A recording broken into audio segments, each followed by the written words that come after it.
It's no fault of the noble Lord Bach, who's just explained why his amendments maybe shouldn't be in this group.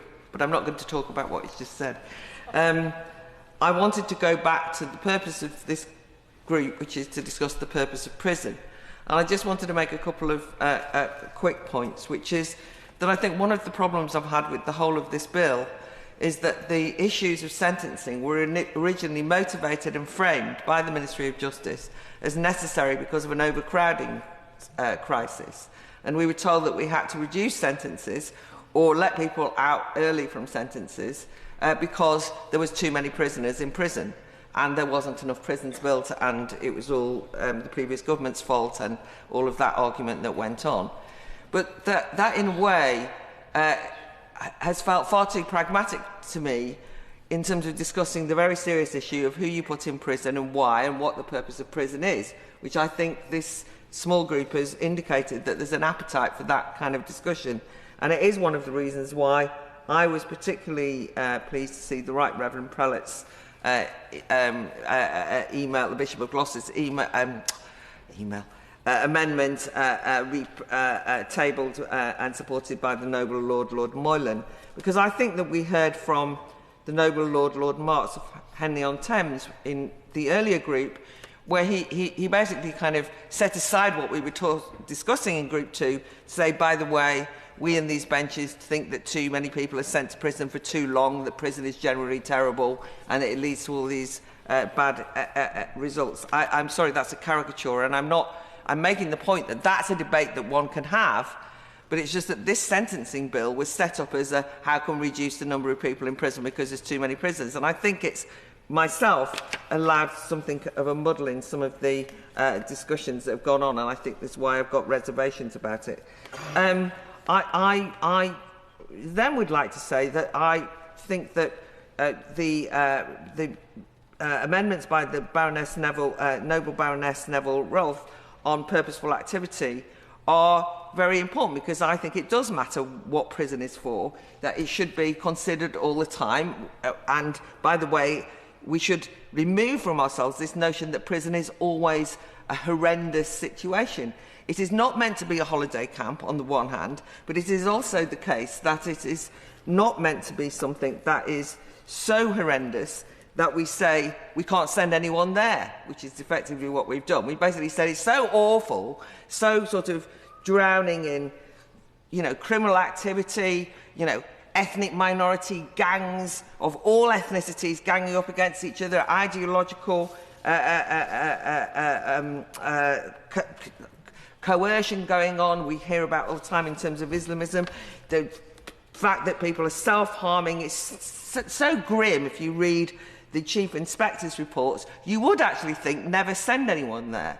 But actually that is a disaster, because we need a justice system in which we can be confident that we can send people to prison.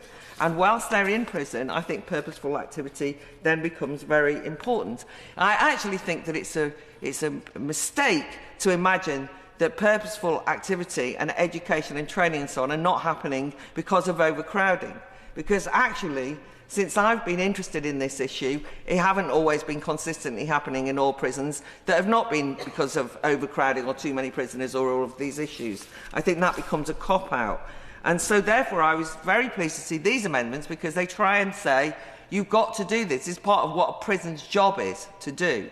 And I would like to see that hardening up and no excuses given.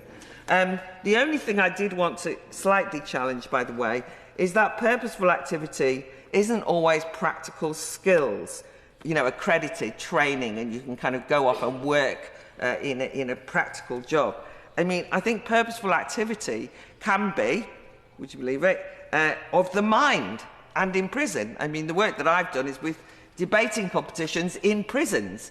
And the point is that it gives people things to think about other than fighting each other or all the awful conditions they've got. So it doesn't have to be. I think that was just a bit instrumental myself. Locked in the cells and bored is a recipe for disaster. I also, one of my favourite kind of prison things initiatives that happen is training therapy dogs. prisoners actually taking pups and training therapy dogs. I know it's an expensive activity. It happens in a limited number of prisons. It's actually often long-term prisoners who may never get out who are doing it. But first of all, they're doing something very useful and practical, and also they become completely transformed by the fact they've got a purpose in prison.